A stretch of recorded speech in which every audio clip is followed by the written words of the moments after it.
Creating music has always been an important part of Sabrina's life. At church, with her family, with friends, always music. The melodies and chords blended in with the conversation and singing. Early on, music was just a part of my life. I just played. I played in school. I even played the cello for a while. But I just played the piano all through high school. I accompanied the choirs and different ensembles that would sing, played at church. And I just thought naturally that's what I'm going to do because I play the piano. So I decided I guess without any guidance, I'll just go to college and major in music. But in college, Sabrina learned that music didn't resonate with her the way that she thought it would. My first year majoring in piano, I felt like somebody had put me in a box and tied my hands down. It's kind of like it just sucked the joy out of me. Sabrina learned that while she loved the social aspects of playing music, the academic approach was really draining. She missed the group. Maybe it was just doing it on my own and having to do these pieces on my own because I wasn't accompanying anybody or playing with a group. That may have been it, because I would rather do group projects than things by myself. Then she discovered a new career option, one where she could work on a team and respond to her strong desire to help others. She discovered healthcare during a part-time college job, and her true passion began to emerge. Caring for people is more than caring for their physical needs, and there's a way to do it. I think being able to love them, maybe that's what it is.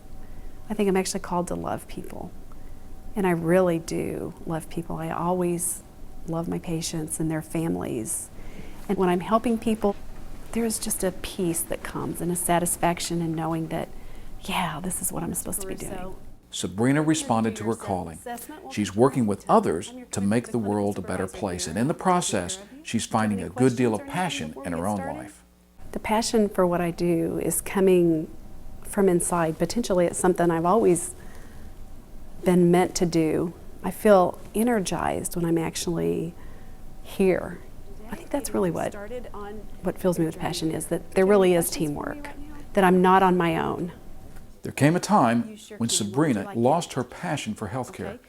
She was ready to walk away. I think I'd reached the point in what I was doing where I felt like my goal was to make the paperwork look good so that the facility I was at would look good and could keep their accreditation, and that it wasn't that we were necessarily even providing those services that the paperwork said we were, and we were just doing it. It just had become routine. I did not enjoy it, and that makes a very negative environment. But a revitalization came from an unlikely place, an investment class she attended with her husband, Tom.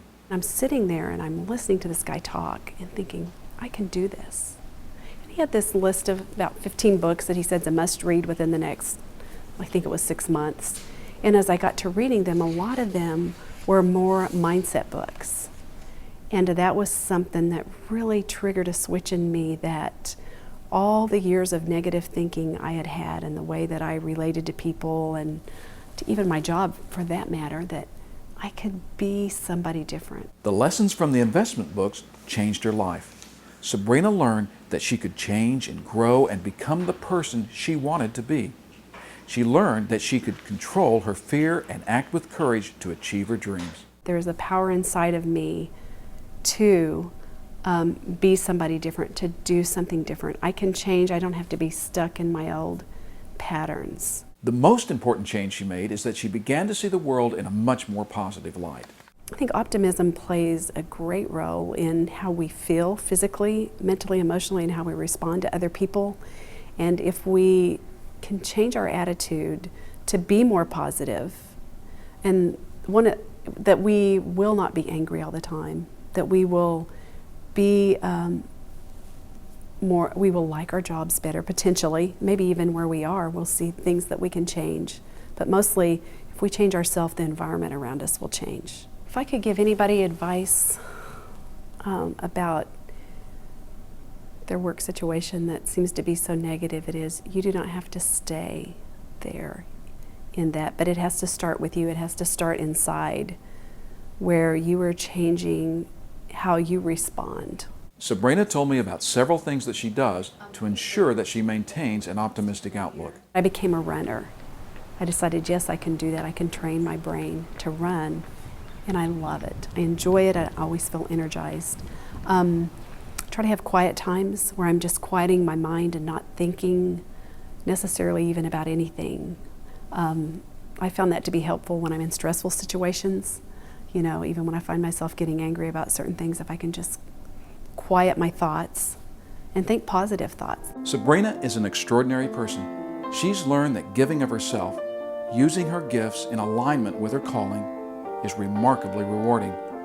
And her many patients over the last 22 years have experienced the healing power of love in action. But Sabrina is just one example of what happens when we respond to her call. We all have a form of healing power within our gift mix. We can all make the world a better place, and we can all find joy in the process.